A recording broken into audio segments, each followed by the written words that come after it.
Ora usah ngomong akeh-akeh. Endi getihmu? Mana darahmu? Biar diperiksa. Ya Kiai Haji Lutfi Basori. Jenengan NO garis lurus. Kenapa tidak lurus-lurus? Karena merasa paling lurus sendiri. Tidak mau diluruskan oleh orang lurus di luar lurus-lurusnya sampean. Ini namanya bagian daripada kesombongan. Menetapkan atau membatalkan nasab berdasarkan DNA. Ingat ungkapan ucapan dari Prof. Arid Kaim. Orang usah ngomong akeh-akeh. Endi getihmu? Mana darahmu? Biar diperiksa.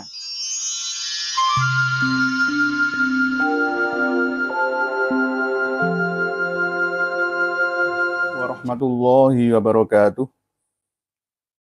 Bismillahirrahmanirrahim. Alhamdulillahi rabbil alamin. Wabihi nasta'in ala umurid dunia waddin.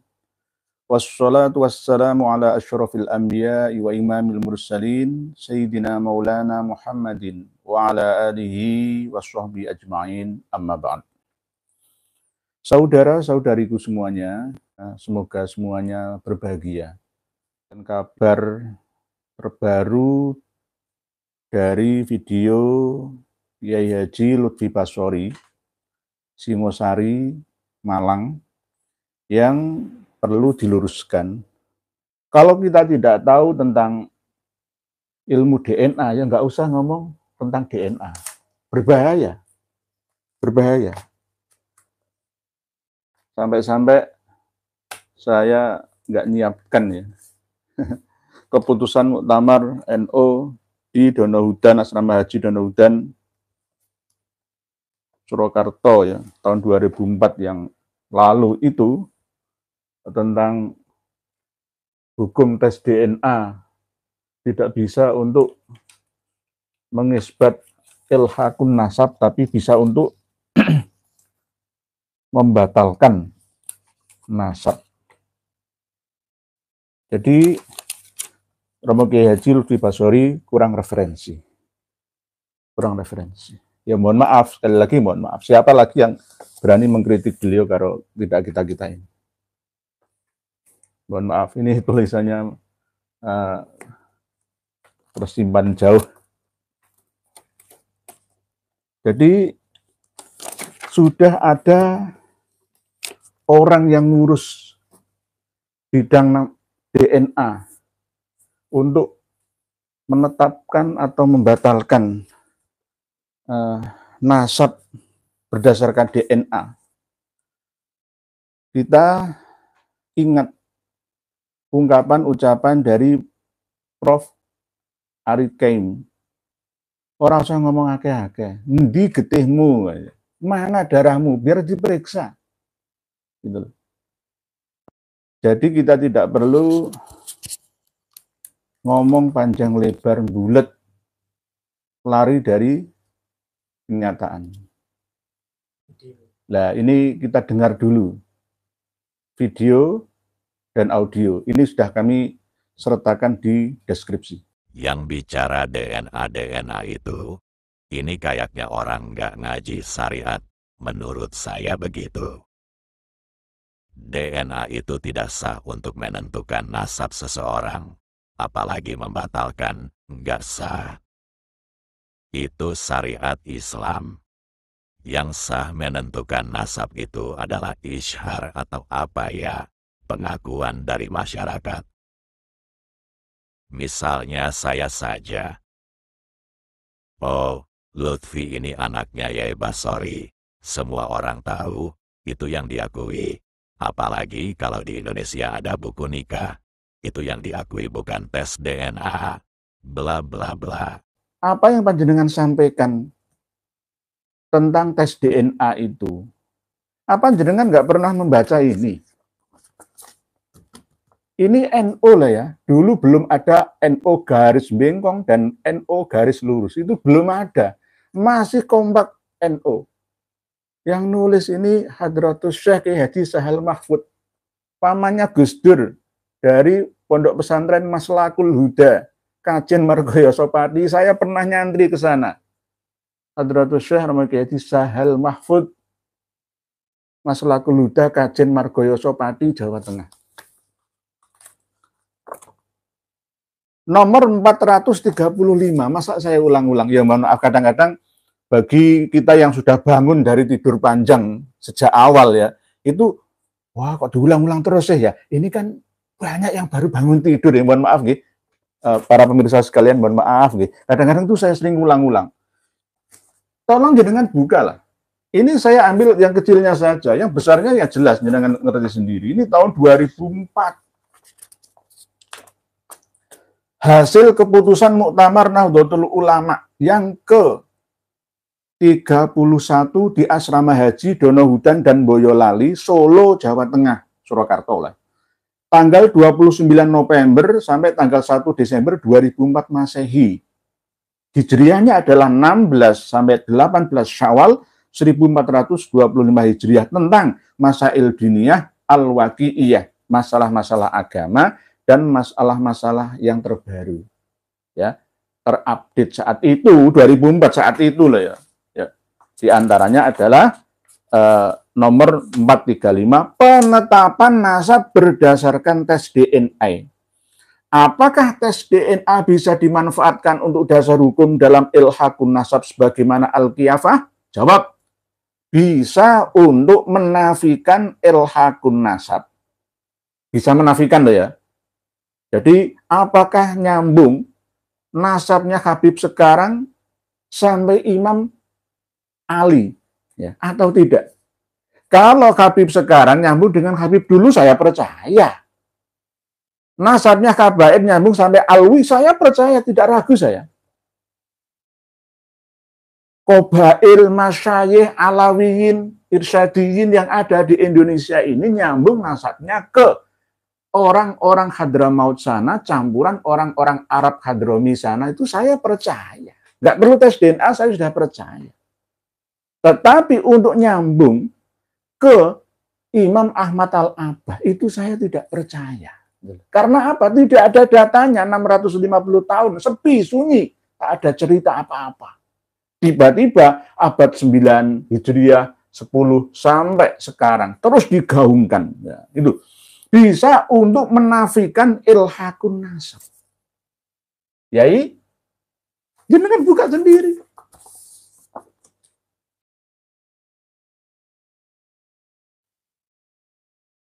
Saya tidak pernah berbohong atau sengaja berbohong. Saya akan berusaha untuk jujur menyampaikan. Ini, jadi jenengan baru bangun dari tidur. Masih kremeng-kremeng. Terus menutup diri mengatakan, karena itu menurut saya tesis-tesis zaman sekarang itu abal-abal menurut saya, bla bla bla. Jawaban saya adalah saya undang beliau Kiai Haji Lutfi Basori untuk diskusi dengan saya secara tertutup saja dulu. Setelah itu nanti kita terbuka. Apa dasar panjenengan mengatakan tesis Kiai Haji Imaduddin Utsman itu abal-abal, sesat menyesatkan? Kalau Kiai Haji Imaduddin Utsman tesisnya sesat menyesatkan, saya nggak ngikuti beliau. Nggak ngikuti beliau. Saya akan mengkritik beliau dan akan menjatuhkan beliau. Kalau memang apa yang telah diputuskan oleh beliau bahwa nasab Habaib Ba'alawi semuanya itu mungkotek, terputus selama 550 tahun sejak wafatnya Imam Ahmad Al-Abah Al-Muhajir. Kalau saya justru 650 tahun berdasarkan kitab nasab resmi eksternal Ba'alawi, pakar nasab resmi Sayyid Muhammad As-Samarqandi Al-Madani. Mungkin Kiai Haji Lutfi Basori tidak mau belajar lagi. Merasa paling cukup ilmunya selama ini tentang sejarah dan pernasaban yang akhir-akhir ini digemakan oleh umat Islam di Indonesia ini.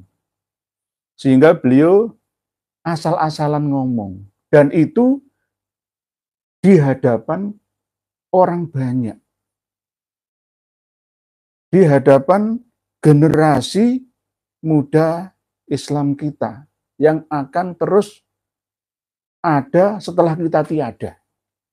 Ini nanti bisa berbahaya kalau tidak diluruskan. Bahaya Kiai Haji Lutfi Basori. Ini mengatakan tesisnya Kiai Haji Imaduddin Utsman abal-abal, sesat, menyesatkan. Itu adalah satu klaim vonis yang sangat-sangat disesalkan. Saya tidak akan membahas panjang lebar tentang sesat, menyesatkan tesis Kiai Haji Imaduddin Utsman. Karena apa? Itu sudah saya anggap berlalu. Tetap nanti akan kita kaji secara berulang dalam setiap pertemuan kami. Kita tidak perlu berbicara nasab. Sudah ada ahlinya. Ya. Kita ikuti ahlinya saja. Kita tidak perlu memprotes tentang hasil dari DNA. Sudah ada ahlinya. Orang berzina punya anak. Anaknya ini kan tidak bin kepada bapaknya, bapak biologis. Kalau dipaksa menjadi tes DNA untuk nasab, berarti akan mengakui anak zina yang mestinya bin kepada ibunya, akhirnya bin kepada bapaknya dan mendapatkan warisan. Ini pelanggaran syariat, bla bla bla. Membatalkan nasab itu sama dengan menuduh suatu bangsa seperti Balwi ini penzina semuanya. Bla bla bla. Romo Kiai Haji Lutfi Basori orang alim di zamannya, di bidangnya, di bidang fikih tentang DNA masih belum menguasai, apalagi mengikuti pendapatnya para Habib Alawi. Berarti kalau anak zina, aduh guys, perumpamaan itu jangan seperti itu. Itu perumpamaan yang ya sama dengan begini, daripada kita mencuri, ya lebih baik minum arak saja. Ya sama dengan seperti itu. Itu perumpamaan yang tidak logis, tidak logika, tidak masuk akal sehat kita. Itu namanya permainan kata-kata untuk lari dari kenyataan. Tes DNA. Jadi contoh tentang DNA sudah saya luruskan. Beliau Kiai Haji Lutfi Basori bin Kiai Haji Basori Alwi Murtadho. Jadi masalah tes DNA, tolong Romo Kiai Haji Lutfi Basori buka ya pengantar Rois PBNU Dr. Kiai Haji M.A. Muhammad Ahmad Zahal Mahfud Ahkamul Fuqaha fi Muqarrarat Muktamarat Nahdlatul Ulama. Solusi problematika aktual hukum Islam yang berisi keputusan muktamar, munas, dan kondes, konferensi besar ya, musyawarah nasional ya, Nahdlatul Ulama. Tolong buka itu. Jangan ngomong percaya diri tapi nggak punya dasar, nggak punya referensi. Ya, bagi santri-santri ya jamaah yang ikuti ngaji itu tadi ya, yo aja lah. Inilah yang namanya kita itu harus hati-hati. Ya. Public figure itu harus hati-hati. Wong saya sudah hati-hati, ada kepleset, apa meneh hati-hati itu. Itu masalah tes DNA nggih, ya nggih. Masalah sesat menyesatkan, masalah hukum fikih tidak ada. Fikih itu terus berkembang. Tidak ada kata-kata finish berhenti, tidak. Sama dengan keilmuan, ya. Yang berhenti itu hanya masalah keyakinan, akidah. Tauhid la ilaha illallah Muhammadur Rasulullah. Itu pun ketika ada masalah-masalah akidah tentang Ar-Rahmanu 'alal arsyistawa, yadullahi fawqa aydihim, masalah-masalah lain itu perlu dikonfrontasikan, dikomparasikan, dipertemukan dengan sains terkini. Ya, supaya generasi kita saat ini mampu dan mudah memahami. Jadi tidak boleh saklek ya, ortodoks ya, klasik ya, apalagi klinik ya seperti dulu gitu. Ini namanya al-muhafadzatu 'alal qadimis sholih wal akhdhu bil jadidil aslah. Saya mengakui saya di bawah panjenengan Romo Yai Lutfi Basori. Tetapi panjenengan pun harus mendengarkan kami. Tolong ini ceramah terbuka disaksikan oleh banyak orang, ya, dilihat oleh banyak orang. Nah, toh misalkan kita mau mengkajinya, ya kita ikuti pengajian-pengajian seperti ini. Ngaji bersama. Jadi kami ini tidak menggurui, saya paling ngerti sendiri, enggak. Kita ini ngaji bersama. Ngaji bersama. Bersamanya bagaimana? Saling menasihati satu sama lain. Panjenengan boleh menasihati saya pun boleh menasihati panjenengan. Watawasau bil haqqi, watawasau bis sabri, watawasau bil marhamati. Inilah misi dan visi dalam hidup ini. Untuk apa? Karena apa? Keilmuan itu terus update. Tidak ada kata henti, finish, habis. Itu enggak ada. Mohon maaf, kami mengingatkan ini karena sulitnya kami bertemu langsung dengan panjenengan karena aktivitas kami sendiri yang terlalu padat. Jadi ini lebih efektif ya, karena jenengan menyampaikannya juga di ranah publik, maka saya pun menyampaikan ke ranah publik. Itu imbang namanya, imbang. Tidak mengungkit ya dan menguak privasi, tidak, ini menyangkut kepentingan umat bersama. Bahwasanya alubalwi min asihi nasab fid dunya. Begitu yang kita pelajari dari buku-buku yang dikaji kiai-kiai kita zaman dulu, NU jadul. Ayo rujuklah kepada ulama-ulama NU zaman dulu kala, bla bla bla. Kiai Haji Lutfi Basori. Jenengan NU garis lurus. Kenapa tidak lurus-lurus? Karena merasa paling lurus sendiri. Tidak mau diluruskan oleh orang lurus di luar lurus-lurusnya sampean. Ini namanya bagian daripada kesombongan. Kalau panjenengan menasihati saya akan sami'na wa ta'na. Jika itu benar dan ada referensi datanya. Di hadapan kiai siapapun, walaupun Habib sekalipun, saya akan sami'na wa ta'na. Tidak ada kata saya paling benar, tidak. Tidak. Yang penting kita adalah anak manusia yang hidup berdasarkan data. Dalil yang ada, baik ayat yang tercipta ataupun ayat yang terfirman. Sains, ilmiah, dan dogma diniyah. Kalau tidak ada itu, maka saya akan menolaknya. Karena kita hidup di abad yang berbeda. Generasinya tidak sama seperti panjenengan dan saya. Kalau saya ini sudah pala 5 lah ya. Jenengan juga sudah lebih dari itu, 10 tahun lebih di atas saya. Romo Kiai Haji Lutfi Basori. Harusnya ya, apa yang kita cari dalam hidup ini, apakah kita akan meninggalkan kemaslahatan atau kemafsadahan terhadap umat ini. Beliau Romo Kiai Haji Lutfi Basori itu masih ada duriyah sebenarnya dari Dipati Omben, Sampang. Masih ada silsilah dari Sampang, Madura. Leluhur beliau dari Madura.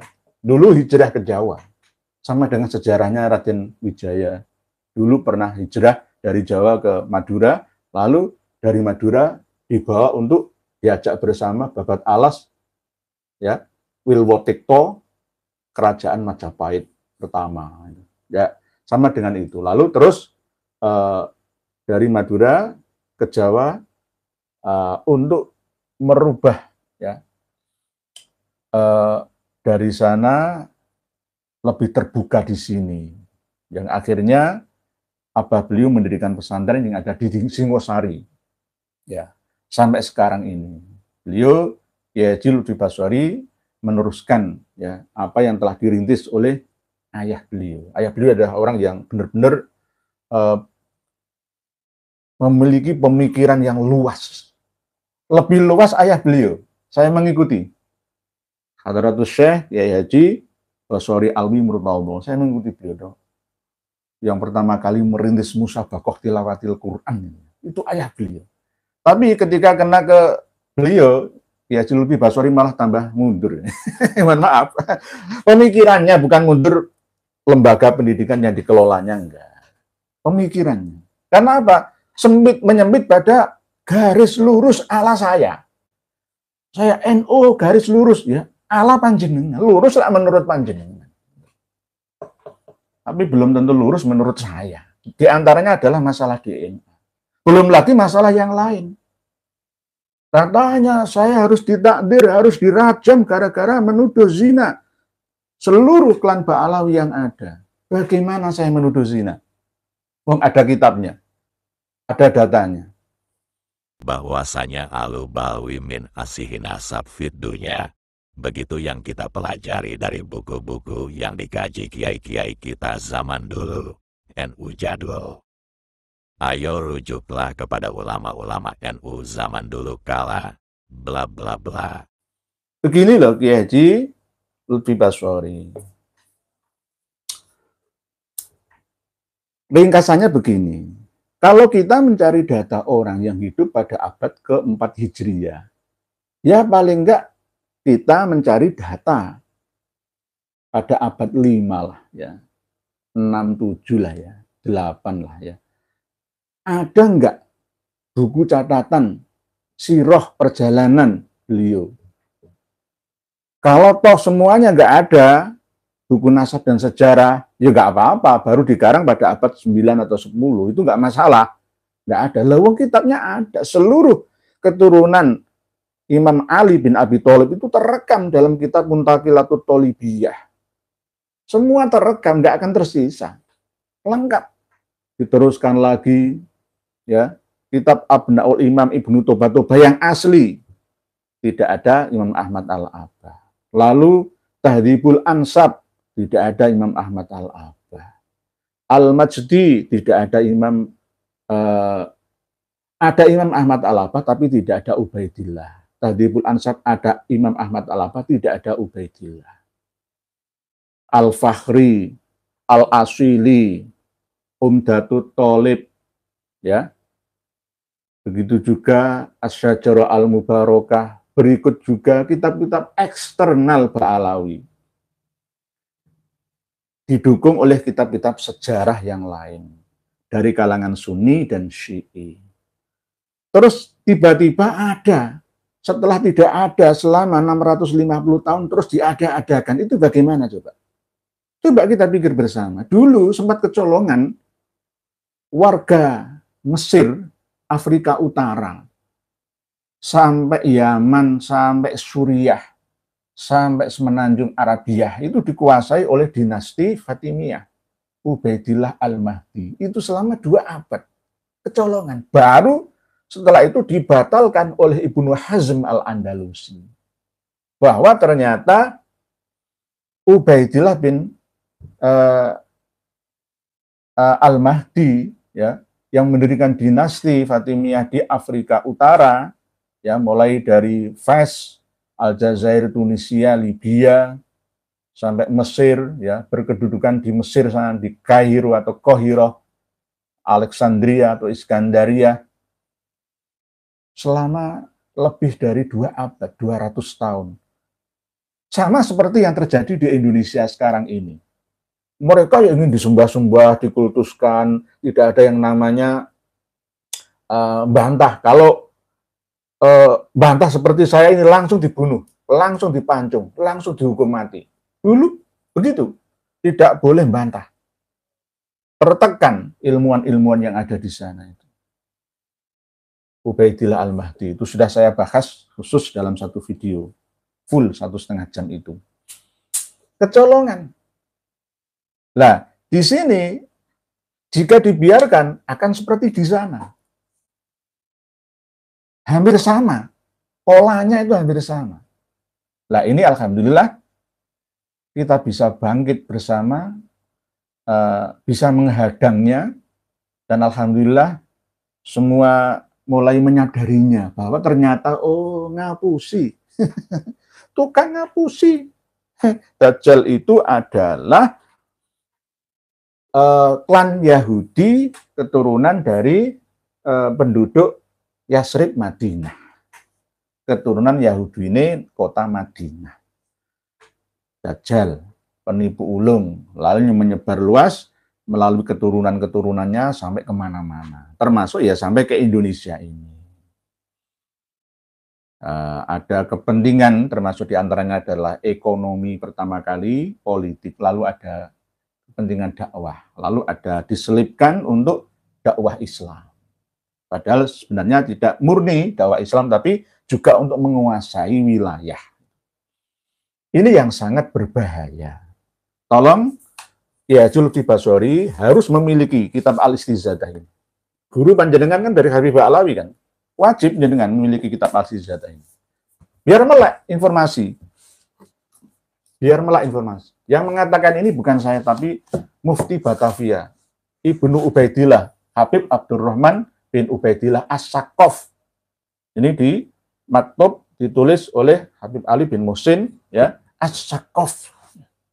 Biar ngerti tujuan apa mereka datang ke Indonesia ini, yakni untuk mencari rizki para Habib Alawi dan Al-Irsyadi non-Alawi, ya, itu datang ke sini untuk mencari rezeki karena di Hadromi sana itu paceklik, larang pangan, sulit cari kerja, dan kebanyakan orang di sana keturunan Alwi yang semakin banyak, ya, pekerjaan semakin sulit, ya, geografis yang tidak mendukung untuk kehidupan, ya, lalu mencari negara jajahan lah intinya, jajahan spiritual minimal. Ini harus jenengan miliki. Baca sendiri. Baca sendiri. Saya kalau pas kadang longgar itu ya mesti baca terus. Saya baca terus. Wa amma awamilul hijrati fa'ahamuha dhaiku ma'isyatin. Dhaiku ma'isyati khadraul maut. Tujuan penting utama dan pertama hijrah, pindah dari Hadramaut Maut ke Nusantara, ke Filipina, ke Patani, ke Malaysia, ya, ke Malaka kita, ya, kemana-mana itu adalah karena subek rupeke pengupo jiwo. Sulit mencari nafkah, bertahan hidup lah, manusiawi. Mencari sumber kehidupan yang lebih layak daripada tempat aslinya. Gitu loh. Lalu, supaya diterima oleh penduduk lokal, tujuannya, ya, di mana dia berada. Nah, kan nggak banyak yang tahu lah. Kamu itu siapa kan nggak banyak. Orang-orang kita itu selalu husnudzon sejak dulu. Nggak pernah bertanya. Wis pokoknya apik nggak ganggu aku, ya wis itu aja. Tapi akhirnya wis ngaku keturunannya Kanjeng Nabi. Digailah silsilah sendiri. Secara bertubi-tubi, berlangsung secara terus-menerus dari generasi ke generasi. Yang akhirnya dianggaplah itu sebagai bentuk keabsahan secara syariat. Fikihnya itu benar. Syuhrah wal istifadhah. Menurut pendapat jenengan. Syuhrah wal istifadhah. Terkenal. Sudah diakui oleh banyak orang.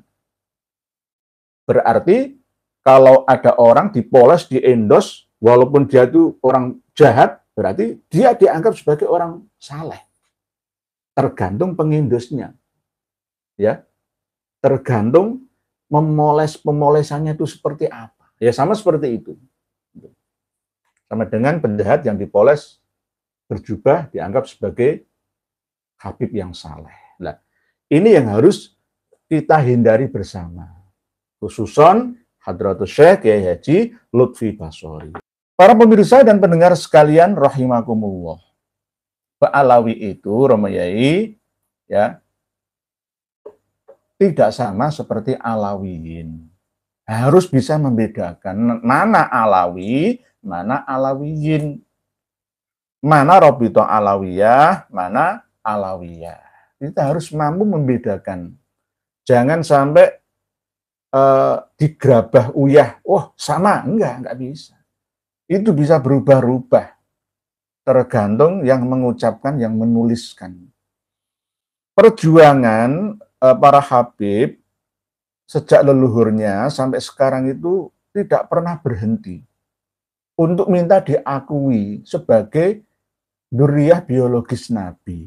Ada apa ini? Nah, itu kan mampu ya kita cerna, kita simpulkan bersama, oh mesti aneh, mesti ada apa-apanya, ada yang nggak beres. Di antaranya diperlihatkan di depan mata ceramah-ceramah mereka. Sekelas Habib Salim bin Jindan, itu kelihatan kan alim, kalem, gelenggem ya. Tapi daya rusak penipuannya itu lebih dahsyat. Lebih dahsyat. Dengan khurafat. Membodohi umat.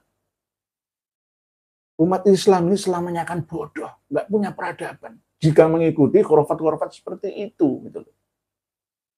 Ngomong ceramah kayak gitu itu dulu pada zaman Kerajaan Tarumanegara, Kutai Kertanegara, Kalingga. Lah itu pas.